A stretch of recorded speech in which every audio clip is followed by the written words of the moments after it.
नमस्कार दोस्तों। आज हम एक ऐसी चीज के बारे में बात करने वाले हैं जिसने पिछले 100 साल से पूरी दुनिया की इकोनॉमी को अपने मुट्ठी में रखा है। Crude oil. चाहे वो गाड़ियां हो, हवाई जहाज हो या प्लास्टिक की बोतलें हो, हम सभी आज क्रूड ऑयल पर निर्भर हैं।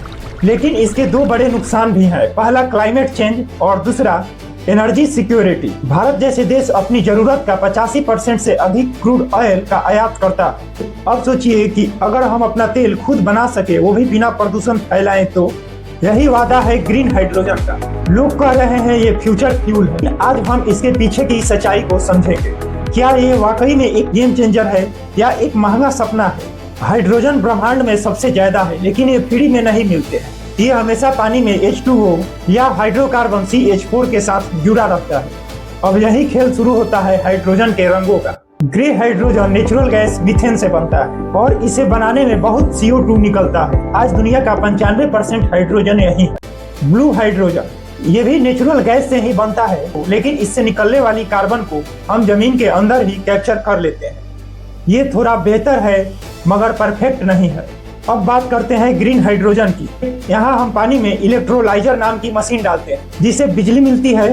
सोलर या विंड एनर्जी से हाइड्रोजन अलग होता है और इसके पीछे बचता है सिर्फ ऑक्सीजन और पानी। अब आप पूछेंगे कि रोहित, अगर ये इतना ही क्लीन है तो हम अपने गाड़ी में यही क्यों नहीं डलवाते हैं? तो हम अपनी कारों में पेट्रोल क्यों भरवा रहे हैं? और यहाँ आती है 3 बड़ी दिक्कतें। आज के समय में ग्रीन हाइड्रोजन का प्रोडक्शन ग्रे हाइड्रोजन से 3 से 4 गुना महंगी है।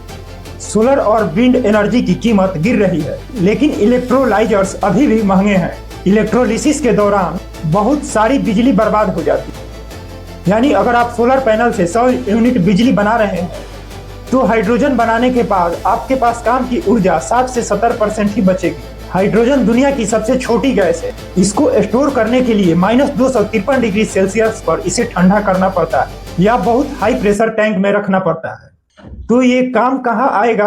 तो अब आप सोच रहे होंगे कि अब इसका फायदा ही क्या है। ऐसा नहीं है कि हाइड्रोजन हर जगह काम नहीं आएगा। भारी उद्योग, स्टील प्लांट और फर्टिलाइजर फैक्ट्री, यहाँ कोयला और गैस का इस्तेमाल गर्मी पैदा करने के लिए किया जाता है। बिजली यहाँ काफी नहीं है और यहीं पर ही ग्रीन हाइड्रोजन जबरदस्त काम करेगा। अब देखिए भारत के लिए मौका क्या है। भारत का नेशनल ग्रीन हाइड्रोजन मिशन इसी पर काम कर रहा है। भारत का लक्ष्य 2030 तक 5 million metric tonne green hydrogen बनाने का है। इसमें हमारा इंपोर्ट बिल भी कम हो सकता है और हम ग्रीन हाइड्रोजन एनर्जी इंपोर्ट भी कर सकते हैं। तो क्या हम क्रूड ऑयल को भूल जाएंगे? नहीं, अभी अगले 20 से 30 साल तक क्रूड ऑयल हमारे साथ ही रहेगा। अंत में ग्रीन हाइड्रोजन एक लॉन्ग टर्म गेम है। भारत के पास धूप और हवा की प्रचुरता है जिसे हम ग्रीन हाइड्रोजन के मामले में दुनिया का लीडर बन सकते हैं।